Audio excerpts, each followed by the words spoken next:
mereka beriman kepada Allah. Kalau beriman kepada Allah, kemudian mengikuti Nabi Muhammad Sallallahu Alaihi Wasallam, ya berarti mereka semuanya ikut ajaran Islam. Ayat selanjutnya berkisah tentang kelakuan buruk Bani Israel, seperti mengingkari janji dengan Allah saat mereka diancam dengan diangkatnya gunung Sinai ke atas mereka dan melanggar ibadah pada hari Sabtu. Akibatnya Allah ubah mereka menjadi monyet-monyet agar mereka menjadi contoh bagi yang hidup di masa itu dan di masa setelah itu, serta pelajaran baik bagi kaum bertakwa. Bani Israel juga membantah dan banyak bertanya ketika Nabi Musa alaihissalam mengatakan bahwa Allah menyuruh mereka menyembelih sapi betina. Sikap tersebut karena tidak yakin kepada kenabian Nabi Musa. Pertanyaan-pertanyaan itu sebenarnya untuk menghindar saja. Halaman 11 masih tentang penyembelihan sapi betina. Ya, mereka bertanya terus sampai menanyakannya seperti apa persisnya sapi betina itu, karena masih samar bagi mereka.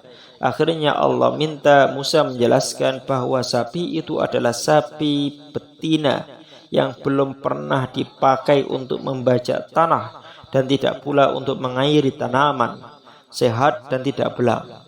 Nyaris mereka tidak bisa melaksanakan perintah itu karena semakin sulit spesifikasinya. Ini dilakukan karena ada kejadian Bani Israel yang saling melemparkan tuduhan terhadap kejahatan pembunuhan yang mereka lakukan di kalangan mereka sendiri. Ya, kemudian Allah mengilhamkan kepada Nabi Musa untuk mengambil bagian dari sapi betina itu, kemudian memukulkan kepada si mayit. Kemudian mayit itu bangun dan menunjukkan siapa yang membunuh dia sesungguhnya. Nah, dari sini sebenarnya Allah mengajarkan kepada Nabi Muhammad SAW dan umatnya agar tidak terlalu berharap kepada Bani Israel dan mau percaya serta tunduk kepada sistem Islam yang diterapkan. Sebab sebelumnya mereka membaca wahyu Allah, yakni Taurat, kemudian mereka ubah setelah mereka menginginkan keuntungan duniawi.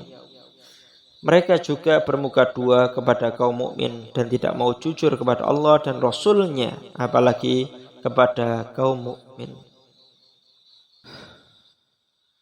Pada halaman 12 masih menjelaskan tentang karakter Bani Israel yang suka membangkang dan durhaka kepada Allah dan Rasul mereka.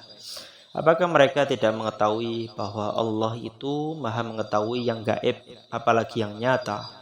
Fakta lain yang Allah buka ialah Bani Israel itu tidak memahami isi kitab mereka dengan baik dan benar, melainkan perkiraan belaka. Para ulama mereka suka mengubah isi kitab itu sesuai dengan keinginan masyarakat sambil mengklaim sebagai wahyu. Tujuannya tidak lain kecuali meraup keuntungan dunia. Celakanya, ancaman neraka yang Allah berikan malah mereka tanggapi sambil berkata, kita tidak akan masuk neraka kecuali beberapa hari saja. Ucapan ini tentulah tidak didasari ilmu. Padahal kalau saja mereka beriman dengan benar dan melakukan berbagai amal soleh yang Allah syariatkan, mereka akan masuk surga dan mereka kekal di dalamnya. Sesungguhnya Allah telah mengambil janji dengan Bani Israel terkait beberapa perkara pokok. Yang pertama adalah tidak menyembah kecuali hanya kepada Allah. Artinya Allah mengajarkan kepada mereka tauhid dalam ibadah dan dalam kehidupan. Yang kedua yakni berbagi, berbakti dan melayani kedua orang tua sebaik dan semaksimal mungkin yang dapat mereka lakukan.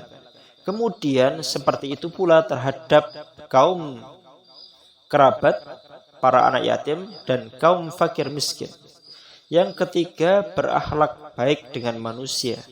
Di antaranya, dengan mengucapkan kata-kata yang baik kepada manusia, baik dalam pergaulan sehari-hari, apalagi dalam berdakwah kepada Allah. Yang keempat, menegakkan sholat sebagai tiang agama. Tanpa dimulai dengan disiplin menunaikan sholat, akan sulit disiplin dalam ajaran-ajaran Allah yang lain. Yang kelima, yakni menunaikan zakat sebagai simbol Islam, simbol ekonomi Islam, sebagai ganti dari sistem riba yang merajalela di tengah-tengah masyarakat Bani Israel. Namun faktanya, semua ajaran Allah yang mereka terima, mereka tinggalkan, dan mereka lebih suka dengan ajaran-ajaran peninggalan nenek moyang. Di halaman 13 masih terkait dengan pelanggaran Bani Israel terhadap janji-janji kepada Allah. Di antaranya tidak boleh membunuh manusia dan mengusir orang dari negeri mereka. Janji-janji ini sudah mereka ikrarkan dan saksikan. Faktanya mereka tetap saja melakukan kejahatan pembunuhan, mengusir sebagian masyarakat dari negeri mereka, dan saling tolong-menolong dalam berbuat dosa dan pembunuhan. Perilaku tersebut mencerminkan bahwa hakikatnya mereka beriman hanya kepada sebagian ayat kitab Taurat dan kafir kepada sebagian yang lain. Ancaman Allah terhadap mereka ialah kehinaan di dunia dan masuk neraka di akhirat. Allah tidak pernah lalai terhadap apa saja yang mereka lakukan. Perilaku dan sikap yang dibangun dan dikembangkan Bani Israel itu didasari paham dan karakter materialistik yang menggurita dalam pemikiran, hati, dan perasaannya. Pemikiran ini adalah rahasia di balik perilaku dan sikap kerasnya Bani Israel.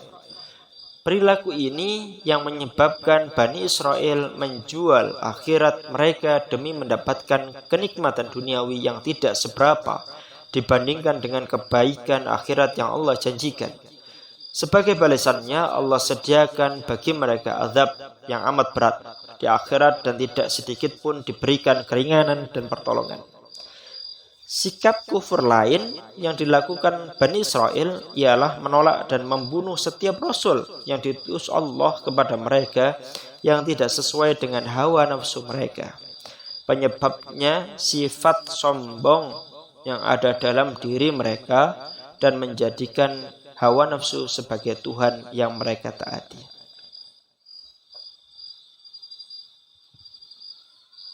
Pada halaman 14 disebutkan tentang watak dan perilaku Bani Israel yang suka membangkang kepada Allah dan Rasulnya. Di antaranya ialah menolak Al-Quran yang mengakui kitab Taurat dan Injil. Padahal sebelumnya mereka meminta pertolongan dalam menghadapi kaum kafir. Namun setelah Allah turunkan Al-Quran yang mereka ketahui kebenarannya, mereka kafir kepadanya. Maka Allah melaknat setiap kaum kafir.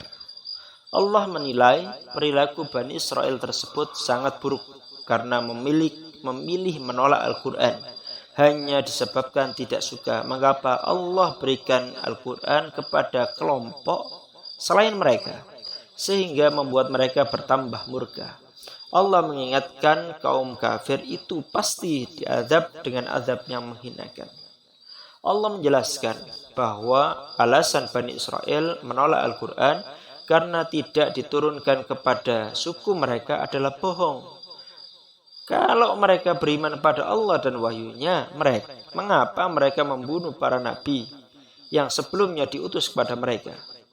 Misalnya Nabi Musa datang membawa bukti-bukti kebenaran dari Allah, lalu mereka menjadikan anak sapi sebagai Tuhan.